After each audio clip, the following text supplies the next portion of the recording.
He learned the lesson the long way, not from a book, not from advice, not from someone warning him, from disappointment, repeated disappointment. Today I want to say a story, a man who is sharing his all plans to others.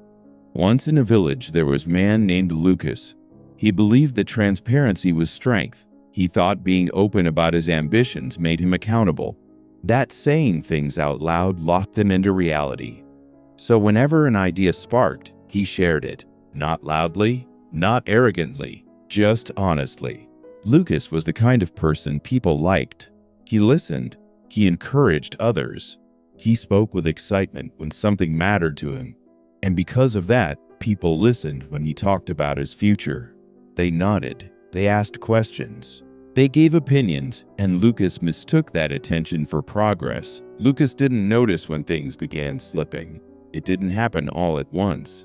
It happened quietly. He would wake up motivated, full of intention. Then he'd remember conversations from the night before, how people reacted, what they said, what they expected. Suddenly, the plan felt heavier. Not exciting, heavy. He hadn't even started yet, but the pressure already felt real.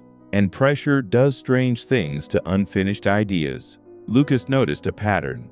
The more people knew about something he wanted to do, the more reasons appeared to delay it. Advice turned into confusion. Encouragement turned into expectation. Curiosity turned into judgment. Not always spoken, but always felt. At first, Lucas blamed himself. Maybe I'm not disciplined enough.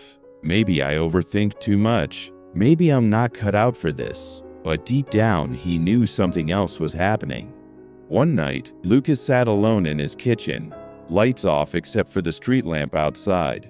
House was quiet, no notifications, no conversations, no opinions, just him. And for the first time, he noticed how loud his mind had been lately. Not with ideas, with explanations. He realized something unsettling. He spent more time explaining his intentions than acting on them. Words were draining his momentum. Lucas thought back to the times he actually followed through on something. There weren't many, but they all had one thing in common. Nobody knew he was doing it. Those were the times he felt focused, free, untouched by comparison. That night, Lucas made a decision, not a dramatic one, a quiet one. He decided that the next goal he had, he wouldn't mention it to anyone. The next few days were strange. Every time an idea surfaced, his instinct was to talk, to share, to be seen, to be validated. But he resisted, and that resistance felt uncomfortable, almost lonely. Without feedback, doubts surfaced. Is this even worth it? What if I'm wrong? What if this fails? There was no one to reassure him, and that forced something new. Self-reliance. Lucas started working in small, invisible ways. Nothing impressive, just effort. Unseen effort.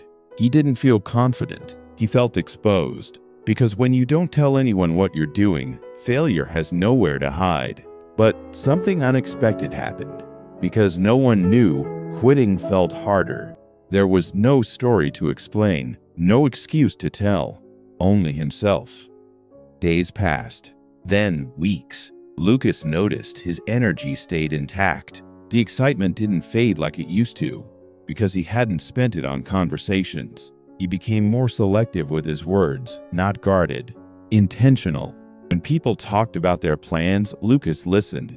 He noticed how often others spoke to feel productive, how often words replaced movement, and he recognized his old self in them.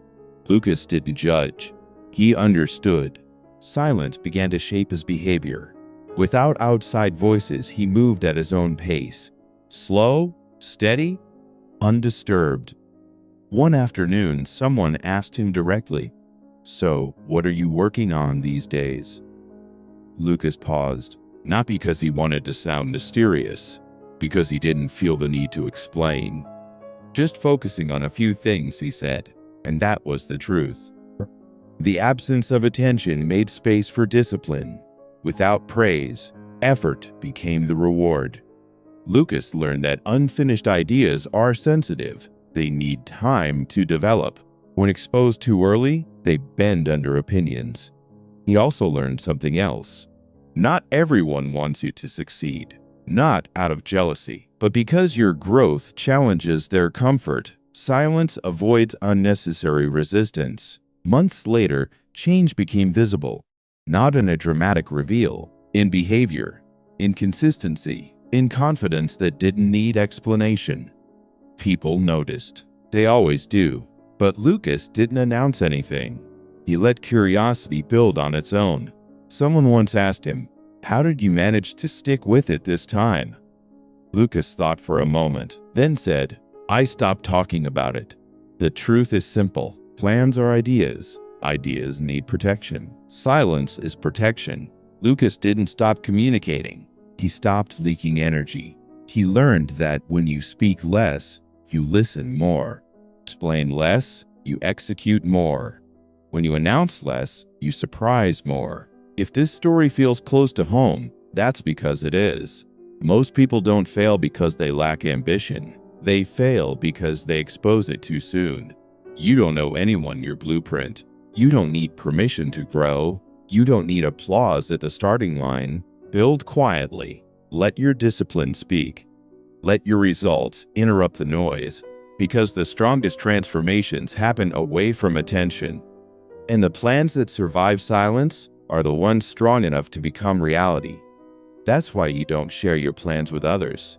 Not out of fear, but out of respect for what you're building.